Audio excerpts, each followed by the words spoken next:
Hello everyone, कैसे हैं आप सब। मेरा नाम प्रेम गिरी है और आपका बहुत स्वागत है हमारे यूट्यूब चैनल पे स्टडी 24x7 पे। तो आज की क्लास में हम बात करेंगे 1857 की क्रांति के बारे में, यानी कि रिवोल्ट ऑफ 1857 के बारे में। तो इससे पहले मैं आप लोगों को बताना चाहूँगा कि हमारे यूट्यूब चैनल पे स्टडी से रिलेटेड बहुत से ऐसी वीडियो पड़े हैं जिसको आप जाके देख सकते हैं। आने वाले समय बहुत से ऐसे एग्जाम होने वाले हैं जिसमें यूट्यूब पे जो मेरी वीडियो पड़ी है वो आपके लिए बहुत हेल्पफुल हो सकती है, तो उसको आप जाके देख सकते हैं। तो चलिए बिना देर किए शुरू करते हैं आज की क्लास और देखते हैं कि 1857 की जो क्रांति थी उसमें क्या क्या महत्वपूर्ण चीजें हैं और उसके मुख्य कारण क्या थे। तो चलिए बात करते हैं। तो 1857 की जो क्रांति थी उसको अन्य और कई नामों से जानते हैं, जैसे कि यहाँ पे देख सकते हैं आप लोग। 1857 की जो क्रांति थी उसको भारत का सैनिक विद्रोह, भारत का प्रथम स्वतंत्रता संग्राम या फिर राष्ट्रीय आंदोलन या फिर भारत का राष्ट्रीय आंदोलन के नाम से भी जाना जाता है। तो इसके अन्य 3-4 नाम और हैं जिसको आप याद कर सकते हैं। आगे हम देख लेंगे कि 1857 की जो क्रांति हुई थी उसका मुख्य कारण क्या था। मुख्य कारण उसका मैं आप लोगों को बताऊंगा। उससे पहले मैं आप लोगों को बता दूं कि इसके और भी कई कारण हो सकते हैं, जैसे कि राजनीतिक कारण, सामाजिक कारण, आर्थिक कारण, जिसकी वजह से 1857 की क्रांति क्या हुई थी। तो एक एग्जाम्पल के तौर पे आप लोग देख लें, जैसे कि लॉर्ड डलहौजी थे, उनके द्वारा जो हड़प नीति चलाई गई थी, यानी व्यपगत का सिद्धांत या फिर डॉक्ट्रिन ऑफ लेफ्ट पॉलिसी जो चलाया गया था लॉर्ड डलहौजी के द्वारा, उसको लेकर बहुत से ऐसे भारतीय जमींदार थे जो कि उनसे इस बात से खफा थे, नाराज थे, जिसको लेके क्रांति शुरू हुई थी। और भी ऐसे कई कारण थे, जैसे अलग अलग प्रकार के पॉलिसीज यानी कि नीतियों को लागू करना भारत देश में अंग्रेजों के द्वारा। तो इन सब चीजों की वजह से क्या हुआ था कि 1857 की जो क्रांति हुई थी वो शुरू हुई थी। लेकिन इसका जो मुख्य कारण था वो यहाँ पे आप लोग देख लें। 1856 यानी 1856 में ब्राउन बेस बंदूक को हटाकर इनफील्ड राइफल लाया गया था। यानी 1856 में जब सैनिक थे ब्रिटिश या फिर भारतीय सैनिक जो भी थे, उनको ब्राउन बेस बंदूक की जगह क्या हुआ था, इनफील्ड राइफल लाके दे दिया गया था 1857 में, क्योंकि ये इनफील्ड राइफल इससे बेहतर काम करती थी। इस वजह से 1857 में इनफील्ड राइफल लाके दे दिया गया।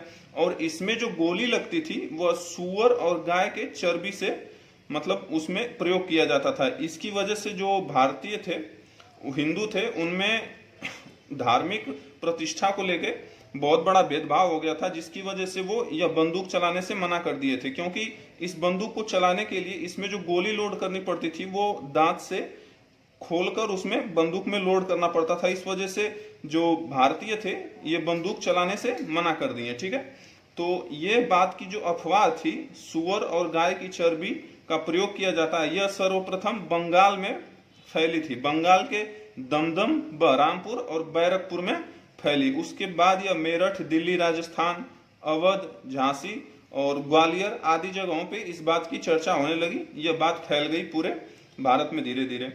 आगे हम बात कर लेते हैं। आप लोगों ने मंगल पांडे का नाम सुना होगा। तो जी हाँ, मंगल पांडे जो थे बंगाल के बैरकपुर छावनी के सैनिक थे, वो बैरकपुर के, और 34वीं छावनी या फिर 34वीं बटालियन कह सकते हैं, उसके सैनिक थे, सिपाही थे मंगल पांडे।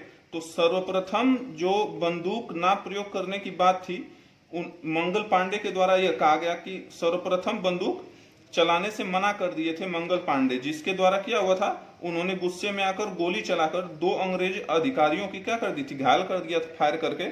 और उसमें नाम था एक अधिकारी का लेफ्टिनेंट बाग और दूसरे का सार्जेंट, जिसके तहत क्या हुआ था कि मंगल पांडे को 8 अप्रैल 1857 में फांसी की सजा दे दी गई थी। ठीक है, मंगल पांडे को। तो यहाँ पे जो था सर्वप्रथम जो शुरुआत किया था, मना किया था बंदूक चलाने से, वो मंगल पांडे थे, बैरकपुर छावनी के 34वीं छावनी के थे, और जो कि बंगाल में है। ठीक है, आगे हम बात करेंगे। यहाँ पे जो लिखा हुआ है 10 मई 1857 को यह क्रांति मेरठ से शुरू किया गया।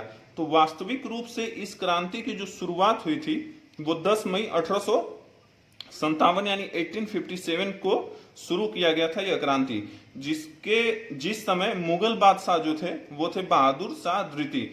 बहादुर शाह द्वितीय को वहां का नेता चुना गया ताकि वो इस विद्रोह या फिर 1857 की क्रांति का क्या कर सके, नेतृत्व कर सके। ठीक है, तो बहादुर शाह जफर को वहां का नेता चुना गया। और ऐसा भी कहा जाता है कि बहादुर शाह जफर जो है वो सबसे ज्यादा उम्र में वो मतलब नेता चुना गया था, सबसे अधिक उम्र के थे। और बहादुर शाह जफर जो थे वह अंतिम मुगल बादशाह के रूप में भी जाने जाते हैं। इनके बारे में और बातें हम आगे की क्लास में डिस्कस करेंगे, जैसे कि इनका जो मकबरा बनाया गया वो रंगून में बनाया गया है, ठीक है। तो ऐसे और भी बातें हम आपको नेक्स्ट वीडियो में बताएंगे। आगे हम देख लेते हैं कि 1857 की क्रांति के समय जो ब्रिटेन के प्रधानमंत्री थे उनका नाम पॉम्स टान था। और उस समय 1857 के समय जो वहां के गवर्नर जनरल थे उनका नाम लॉर्ड कैनिंग था। आगे चल के हम देखेंगे कि लॉर्ड कैनिंग को ही भारत का प्रथम वायसराय के रूप में भी चुना जाता है, माना जाता है, ठीक है।